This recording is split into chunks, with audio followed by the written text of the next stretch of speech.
Hello, nhớ dòng xe đời. Mình nói chị hòa mình cũng dòng một trẻ nè. Bây giờ một sai bỏ theo giờ người ít mỏng mặt rất tua nè. Bây giờ mình hiểu không cơ. Cho tụi nó một sai bỏ theo giờ người cho hay nè. Tôi bụt thầu bé mù sai nè tay thầu nó chia lọt chế tôi tỉnh nó tá nó là chỉ tao mù chế đi nè. Chế tụi nó chế cái khẩu trong tê dùng một chế ít mỏ. Cô gì cũng đi nước mù là than có này tôi chỉ tao mù. Để mà nó của cho. Wow, chừng tủ con chó thật chỉ mấy lúc nào cũng chế đi. Khả nó cho nên lớn luôn mà sợ xa cho nên lùi vậy. Nếu chắc của lúc tủ lôi giả ta xem mà nên lúc bún ràng của lúc tôi chỉ mua kia nha. Sai của chúng ta. Rồi, nó kia nó chỉ chính cái hạt này phải to xíu nữa. Ôi, cũng lúc mùa lem mà ta cũng thấy bảo từ này. Cái này có xe à? Có món nào bỏ đầu là? Ê, nếu nhớ nữa không có bỏ ha. Hay lúc mùa lem nè. Lúc mùa tao nói lông nè. Lúc kia lúc nào nó chỉ lông kia lúc nào thế á, mà lúc chạy xe nè. Đó lúc của vua tôi tao bắt tem hò. Phải chinh luôn. Chê to kiên chả biết bao. Tao tiền tạo nè. Tiền kiên tạo không ta.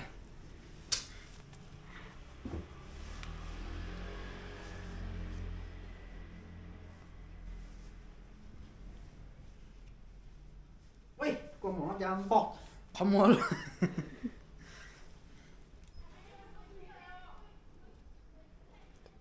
Nhìn nó lời hai hoa đá này. Tao lô, ngao, màu, màu, màu, màu, màu, màu. Tôi của dưới luôn là dùng cái nhà cho hiểu thế tạo ra chúng ta cho chúng có cha.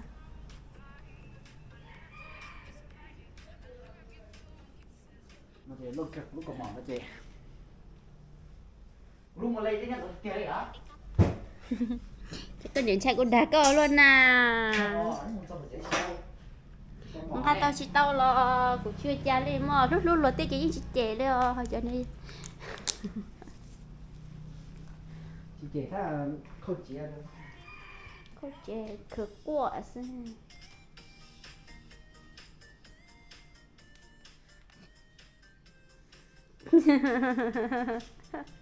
Số xe nhá các bạn à. Cái khó trông mà.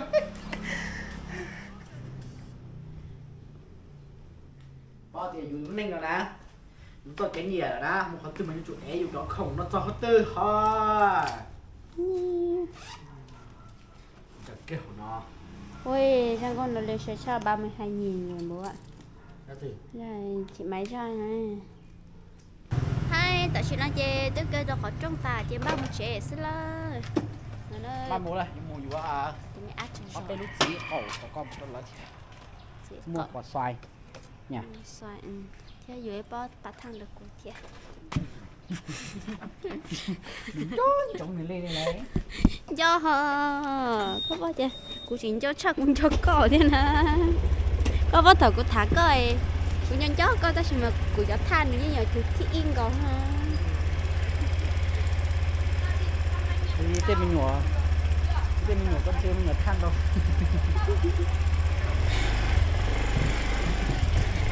Kho sẵn luôn hay tia.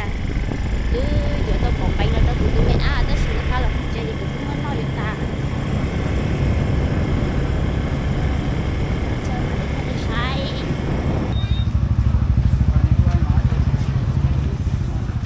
Xoài chua hay là xoài ngọt đấy?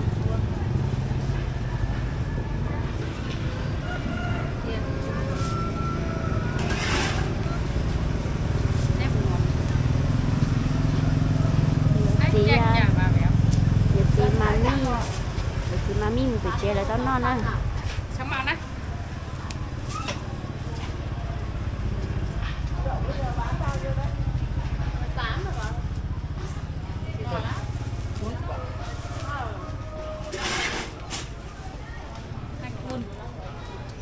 Côn à? Côn bao nhiêu tiền nhỉ? 60.000. Cái sành nào với Thảo ơi. Rồi ăn cái gì nhỉ?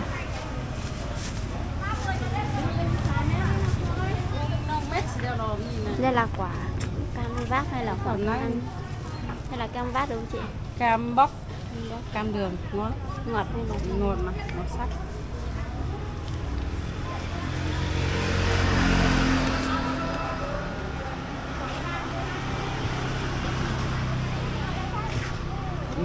cái lồng tàu số mò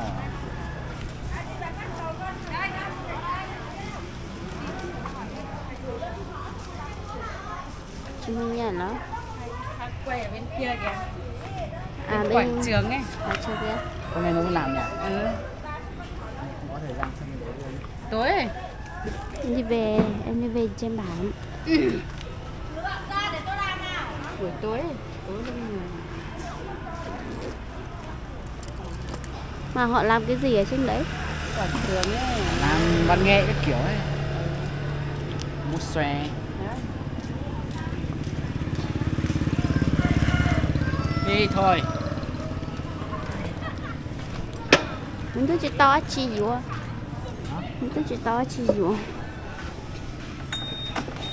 Ăn xòe nó còn nè.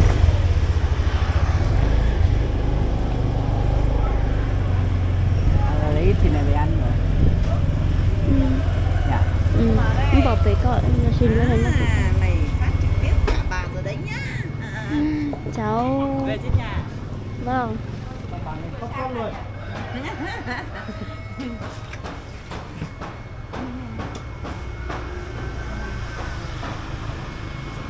Đi thôi là. ba ra đây mua gạo hả ba?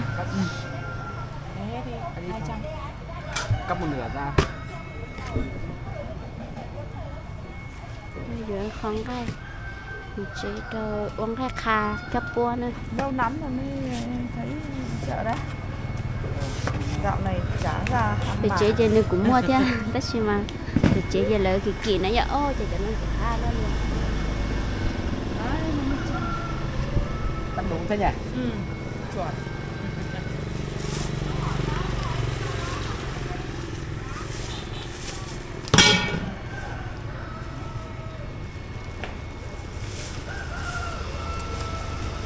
hôm nay có sườn đẹp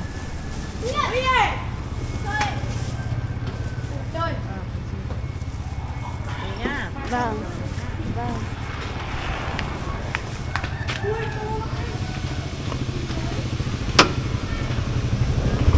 đi về đến nhà mình mua cháo á mua cháo cho Hiếu Ở đây không bán nữa nhỉ?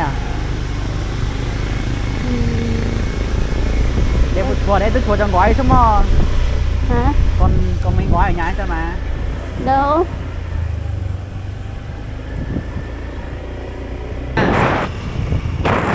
Ui giời chạy xế hả? Chứ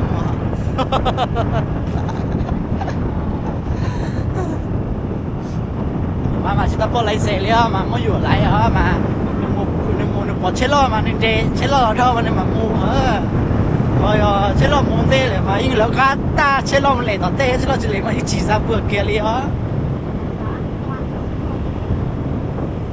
rồi lo gì sẽ kém đây nè ta tỏi ra chỉnh đó bùng rồi đó cứ cú cờ đây à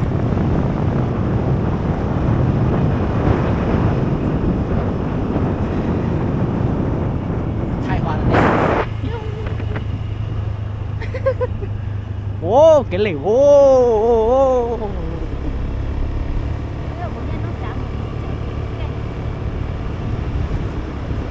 anh gặp chưa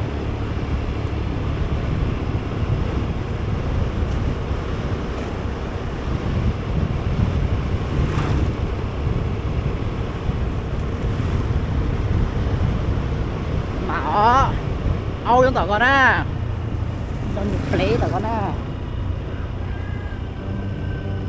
tọt như hổ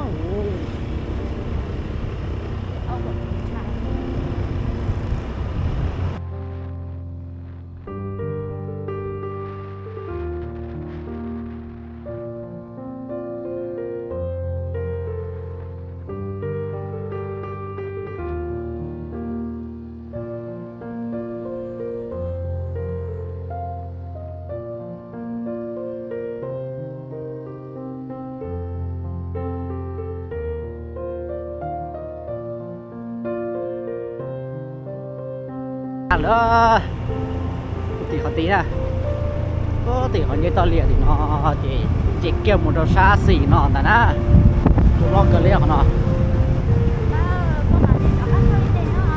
hả tiền cái cái á đó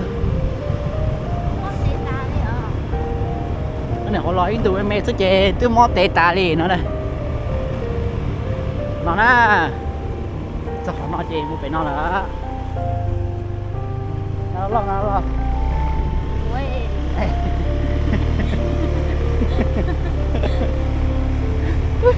ô gue beli bentar ya tuh mà product cherry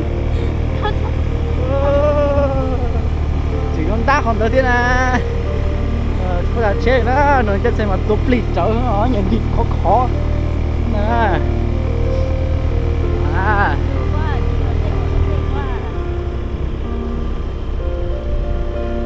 hay còn cao lông mà nó tiếng ga thôi mà rồi cái của lúc xem một số người ga liền cũng thấy vô bị kiện dễ to thấy vô khâu tu tàn là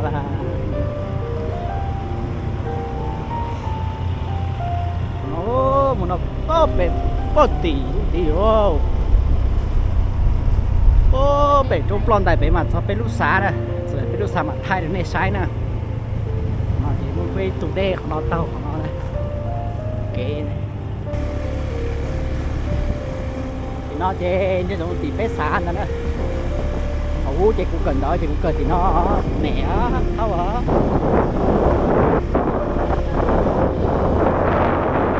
nó mà phải cần tí nó xa thì bạn xa cho nó ra nói chuyện về mua chắc y tế đi mua trường học đó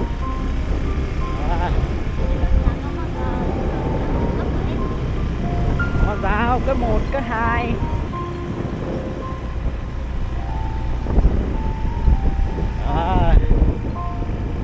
bây giờ cho lần gồm một xí sổ trong sổ thế này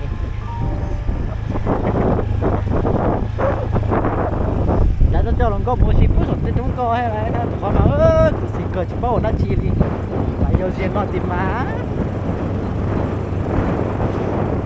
lại giờ xin nó tìm má cho lần gồm tại mình chỉ những người cho ta tiền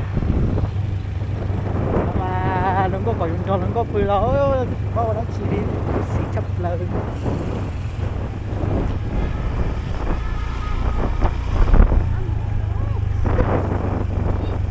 nó là chỉ cả lần cho lập bự thế này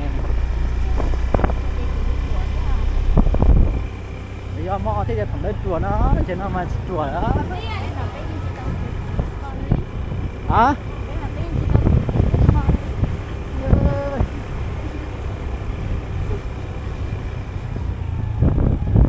nó mình chết cũng thấy mà nó cục trường nhỏ của nó sao mà xem nó mà chỉ nhỏ này mà bé đã đê hậu nó đó hậu nó gì bé hụt bản lo nó thôi á hậu nó là lúc bà đê cho hậu nó gì bé hụt bản đê lo nó nè sao mà chỉ nói chỉ đê mẹ chỉ ôi hụt bản này nó xí này mà bé tua nông thì có gì tên nó mà tua có gì chế mà có gì mà trồng là mà kia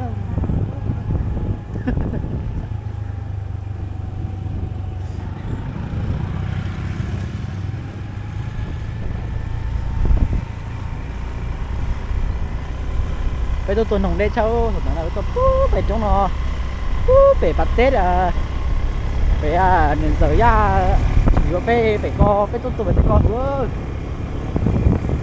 mà phải tôi một chiếc tàu bố phải tết trong phải tết hải trong phải co một chiếc tàu phải tết co không máu sai nữa còn đo phải trong dạ còn đo phải trong dạ phải trong phải đây là con đi này nó phải thôi phải tóc nó từ nó con có sao cái bóp cũ thế là nhẹ cũ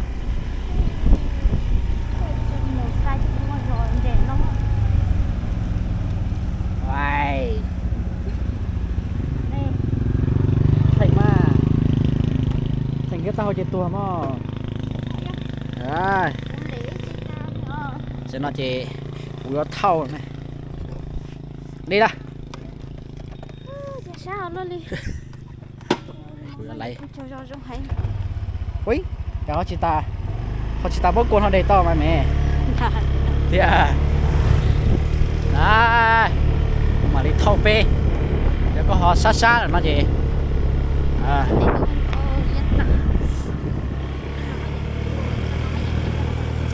ôi sao tiền cho lấy một nó na thay lỡ mà cứ lấy tao thế na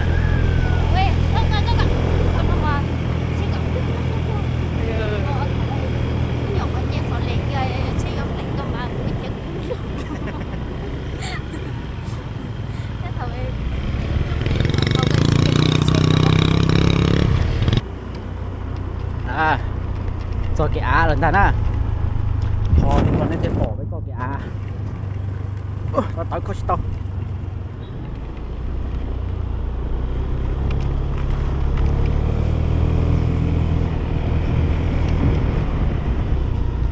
cái sắt tê lại cái nó để sữa sữa vô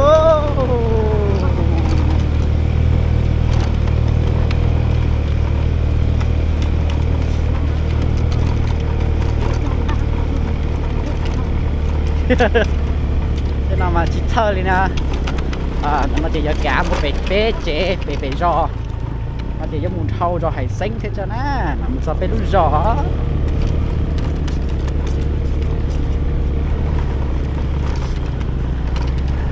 để kế lúc xe nó muốn tê cho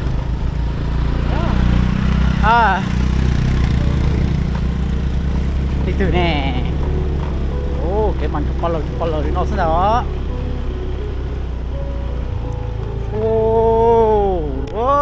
cái to siêu con quay vào nó đi trước nha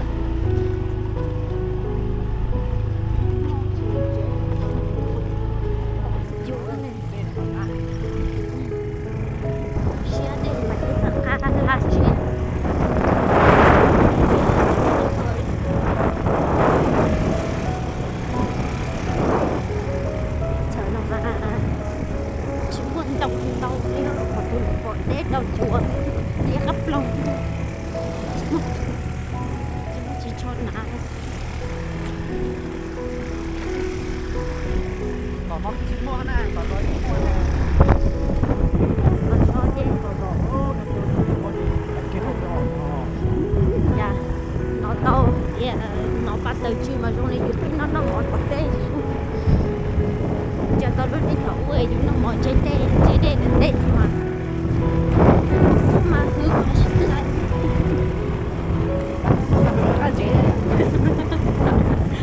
đi tao không khi đấy chúng nó đi hầm hai cha vậy có hư lúc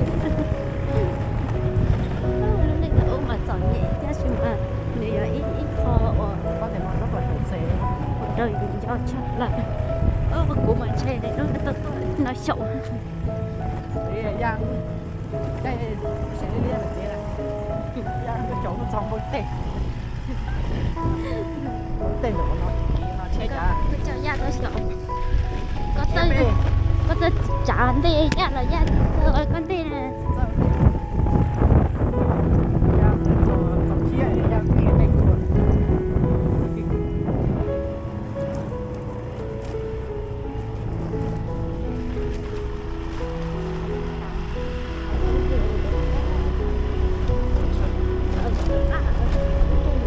tôm lông nè số bạc tôm chua rồi con tôm nó ngon luôn rồi con tôm này thì tôi mua tôi đã đặt này mà đem mua cứ trả luôn để chơi thì nó thôi lo luôn liền tao giờ của tụi mày lâu thì cũng ít tiền đi nào thở cho tao pha được chút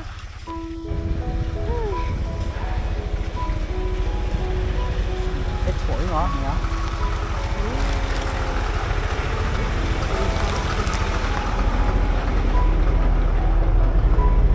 thâu ở chua chả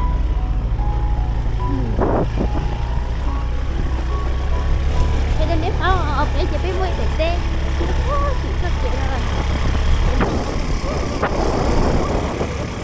con hô lên đây em bắt đi rồi cái con lên đây nó mà xong có thao cái kia chỉ kiến tu tròn nè dạ đúng rồi cái chủ chỉ nó rồi hải kê hắn đi rồi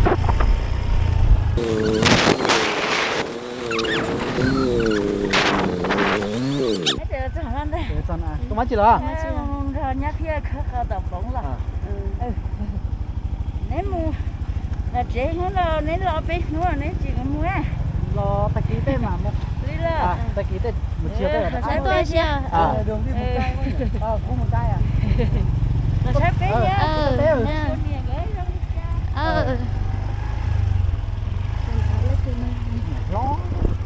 nó thì tài là cắt chê rồi đó. Đã thở một lúc thôi đi cho thấy được thật cái là không tươi Con đi nào.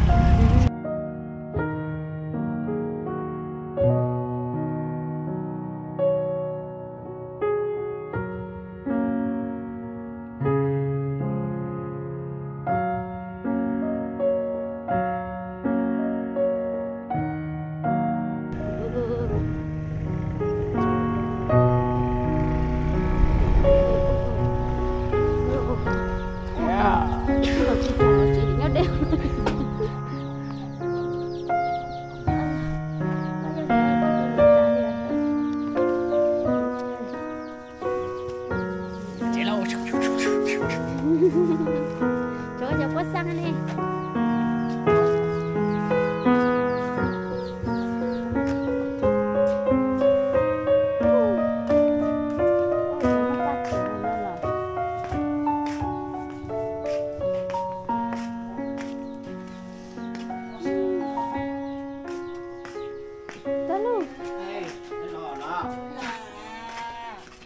sợ rồi đi đi đi đi tôi giúp bung Sợ lo.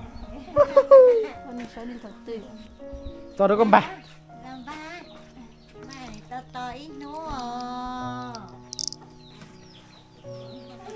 mỏ nè mỏ nè Nó cho tao này. Nó này là tao. à còn chết nó nữa chết nó nữa Wow, cái thao kia thế cả. Đúng không? Nếu mà dọn tiếp theo nó hò.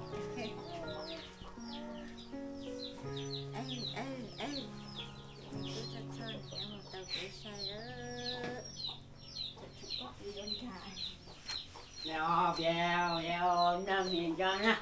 Nè. Đó, cái lò nó. À rồi. Rồi, đi. Đi chơi đi. Đi chơi đó. Thấy nguồn đủ. Các tụi có khách đâu mới ngồi trống đấy. Các tụi có khách đâu mới ngồi trống rồi. Giờ tụi đâu mới ngồi đây là. Giờ tụi đang gai lò, quật sống lòi đâu. Đi ra chung.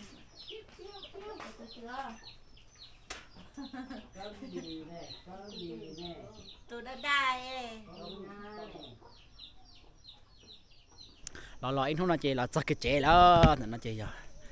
Bé lú chế nè. Chết gì cả lú chế. Chỉ dọn lú chế hả lúc này giờ bé lú chế. Lú xanh này lú xanh thỏ nó lòn rồi. Cũng nó trông đi nè. Cho nên nó sư lửa nung nó chỉ mà thay nên gì rồi nè. Mà đi thay rồi nè, sai rồi nè, nó cho chế lại nè. Ba giờ mù món nọ thia, giờ mù xì thia nè. nhắm một Nói chung là ua liền